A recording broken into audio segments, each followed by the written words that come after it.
It's official! Baby Uso is on the way. Naomi coming out tonight announcing her pregnancy. And there is a brand new What's Your Story with Stephanie McMahon that's dropped immediately as Raw's finished with Naomi and Jimmy Uso. Really cool moment though, as Naomi would tell Adam Pearce to go to the back, staying in character this entire time as the bloodline continues, in her words. Naomi would lay down her championship and say that whoever is the champion in about 9 months and some change, even if she's coming back with a breastfeeding baby, she's coming back to continue where she left off. Naomi making it clear she wants that belt back when she returns. It goes without saying, nothing but congratulations to Naomi and to Jimmy Uso. Safe to say that Jimmy didn't proceed with caution though, isn't it? Let's be fair, but you know, why not? He likes to Netflix and chill apparently. We found it all out tonight.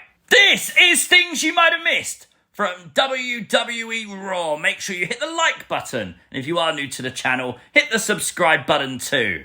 We got a replay of last week's promo from Bayley, and I was a bit concerned that was all we was going to get, but luckily there was a lot more to this story tonight. So, tonight, in a new promo, Bayley would hear the voices in her head. Apparently they counselled her, they understand, they talked to her. But seriously though, this was so cool. It's like a ghost is behind her. Look at this visual here. It looks really cool. But what you heard was her. It was her voice. It was the ding-dong hello Bayley speaking back to her. Now, last week, we finished that vignette with ding-dong hello. And was that ding-dong hello Bayley talking tonight? Because tonight's promo ended in the exact same way. All fades to black. How about a hug? Now, I don't think Bayley's going to become the hugger character again. She definitely could, and I wouldn't mind to see it. I just don't think that's the way they're going to go. I wonder if next week we hear from HUGGER Bayley and get her perspective on what's going on with the current Bayley. This is great though, great character development. I always hate when people just change their characters seemingly for no reason.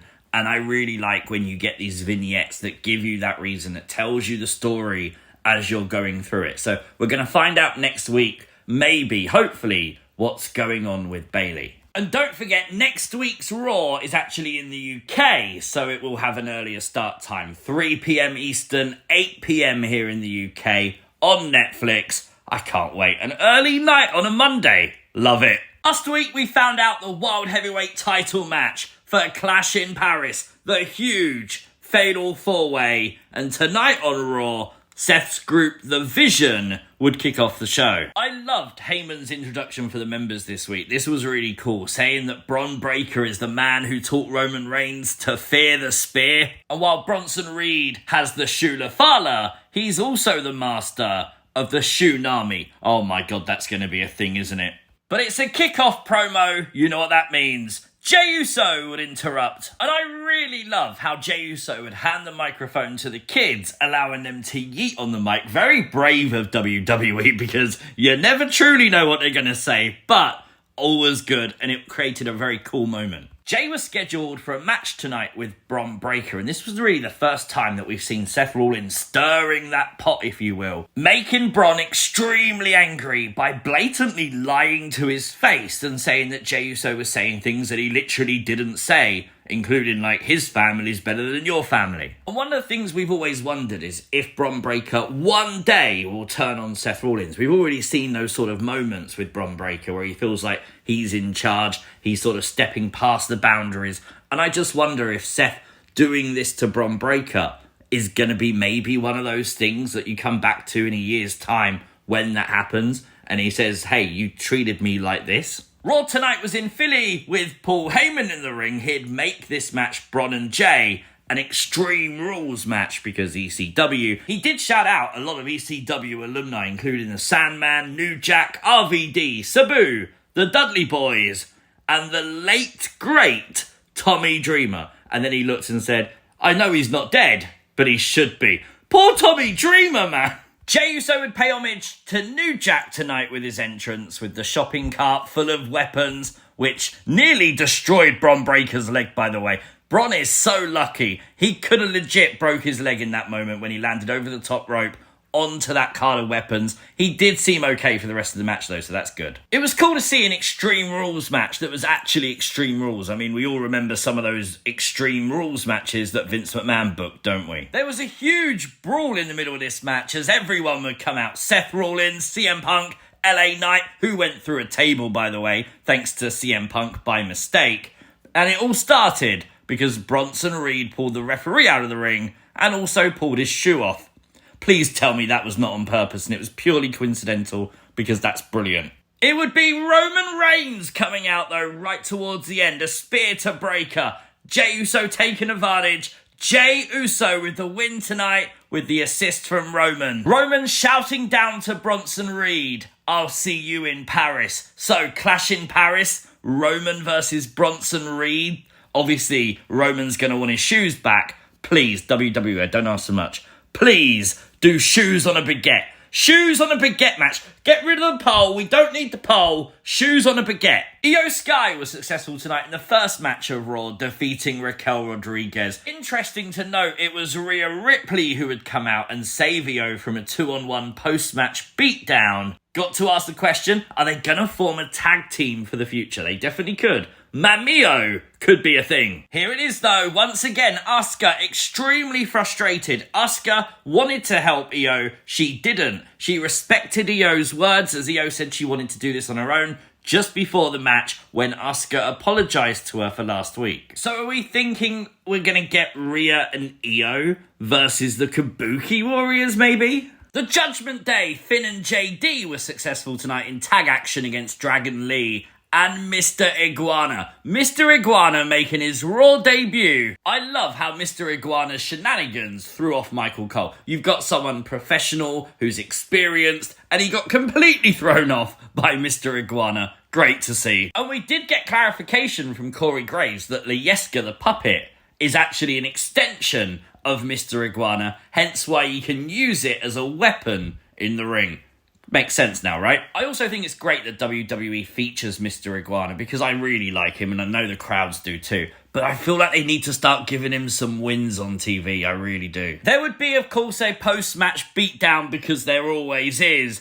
And it would be the AAA Mega Champion Vikingo, who got cheered in the United States, attacking Dirty Dom. But Dom would stand tall tonight. The question now, though, is will Dom do that? Friday, September 12th, after SmackDown, Worlds Collide, available on YouTube. Very interesting, as Dirty Dom will face off for the Mega Championship once again. I think Dom's got to win this, doesn't he? Seriously though, with Mr. Iguana and Lieska making the travel for Raw tonight, why did we not have Demonito on this show? At Triple Mania, Finn Balor debuted a demon puppet, Demonito. It's already on WWE Shop for $100. That's insane, by the way. But they obviously want to sell some.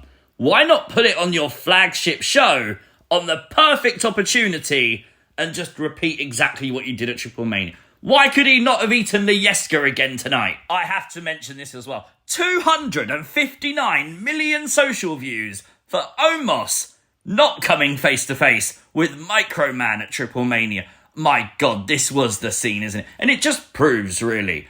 You know, you have all these people that say, wrestling's all about the wrestling in-ring product. People care about these kind of wacky moments, and this proves it. Penta was successful tonight. He defeated Xavier Woods in their advertised match. Nothing wrong with the match. Good match, but I kind of expected a bit more. I actually expected Xavier to win this based on the fact he had two people at ringside. Nope. Adam Pearce has made it official. Clash in Paris. Sheamus versus Rusev. One final time. This time in a Donnybrook match. Do you know what? The way they've been brawling, why not? It had to be some kind of Extreme Rules match, didn't it? I'm okay with this. Becky Lynch would make Natalya tap out tonight. Becky Lynch getting the win via submission. I've got to ask the question though. Why on earth are WWE so opposed to using the Natty Neidhart character that she's portraying in multiple different other companies right now, including on AAA's Triple Mania this weekend? It really is very cool. Whether she wins or loses a match, it gives her some kind of credibility. And I think this is a character fans will genuinely invest in. Why they are so opposed to using it, I have absolutely no idea. After tonight's match, though, it would be Nikki Bella coming out and laying out Becky Lynch. Nikki sending a very clear message there. Do you know what? I'm actually excited for Nikki Bella versus Becky.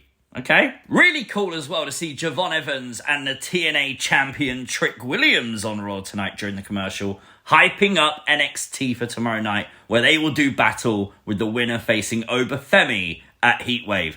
WWE should do more of this. Advertise NXT to the moon, because NXT some weeks is brilliant. With Dominik Mysterio once again talking to El Grande Americano, are we going with the theory we spoke about last week now that Dominik Mysterio could be like running the El Grandes? Because it could be. There are now 3 current El Grande Americanos in WWE.